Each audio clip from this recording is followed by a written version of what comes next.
अस्सलाम वालेकुम दोस्तों। ड्रोन यादों में एक बार फिर से खुश आमदीद। आज हम शुमाली इलाका जात के एक हौलनाक वाक़या शेयर करने जा रहे हैं जो दूर के गांव शांगला के करीब पेश आया। ये कहानी एक रिटायर्ड फॉरेस्ट ऑफिसर की है जिनके अल्फाज में आज भी खौफ देखा जा सकता है। ये बात है दिसंबर की एक सर्द रात की, जब बर्फबारी की वजह से रास्ते बंद हो चुके थे।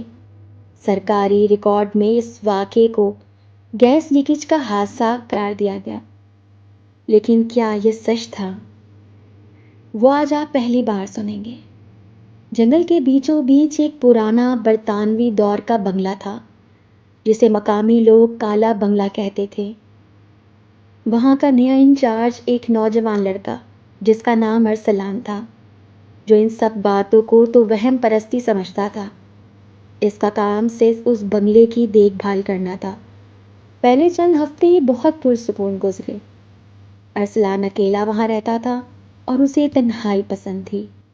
लेकिन एक रात जब वो किचन में चाय बना रहा था, उसे महसूस हुआ कि कोई ऊपर की मंजिल पे भारी जूते पहन के चल रहा है।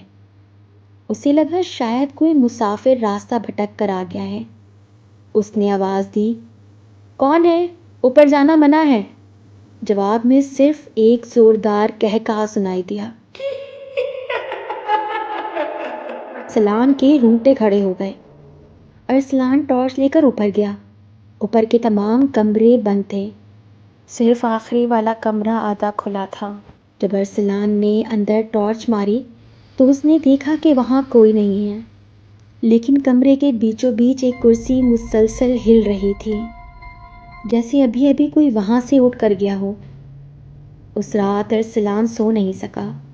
उसे ऐसा लगता रहा जैसे कोई उसके बिस्तर के पास खड़ा उसे घूर रहा है। जब उसने आंखें खोली तो छत पर एक इंसानी हाथ का साया नजर आया, जो आहिस्ता आहिस्ता उसकी गर्दन की तरफ बढ़ रहा था। अरसलान ने हिम्मत की और लाइट जलाई। कमरे में कोई नहीं था, मगर उसके तकिए पर एक पुरानी जंग आलूद चाबी पड़ी थी, जो थोड़ी देर पहले वहां नहीं थी। अगले दिन अरसलान ने गांव के एक बूढ़े बाबा से इस बंगले की तारीख पूछी। बाबा ने लरजती आवाज़ में बताया, बेटा, ये 1950 में वहाँ एक अंग्रेज़ फैमिली रहती थी। उनकी एक बेटी थी जिसे छुपने का शौक था। एक बार वो बंगले के किसी ऐसे हिस्से में छुप गई जो किसी को नहीं मालूम था। वो लोग उसे ढूंढते रहे, रोते रहे, मगर वो ना मिली। आखिरकार वो लोग मुल्क छोड़कर चले गए। बरसों बाद जब बंगले की मुरम्मत हुई तो एक दीवार के अंदर से उस बच्ची का ढांचा मिला। उसे जिंदा दीवार में चुन दिया गया था, या शायद वो खुद वहां फंस गई थी।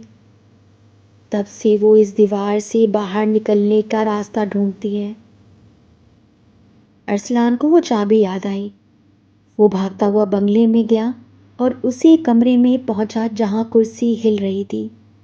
उसने वो चाबी एक पुरानी अलमारी में लगाई जो दीवार के साथ जुड़ी थी।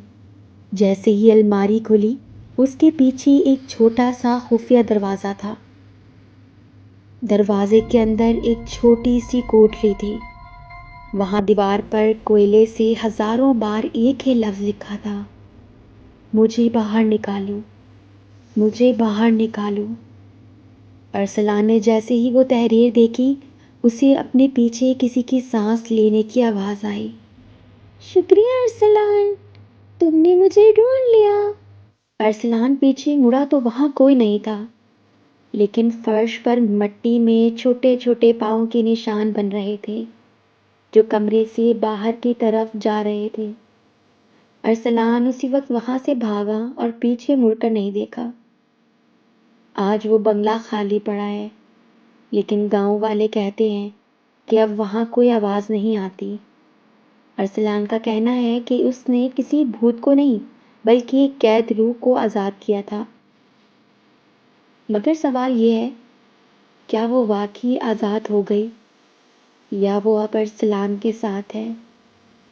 اگر آپ کو ہمارا آج کا واقعہ پسند آیا ہو تو کمنٹ سیکشن باکس میں ضرور بتائیے گا۔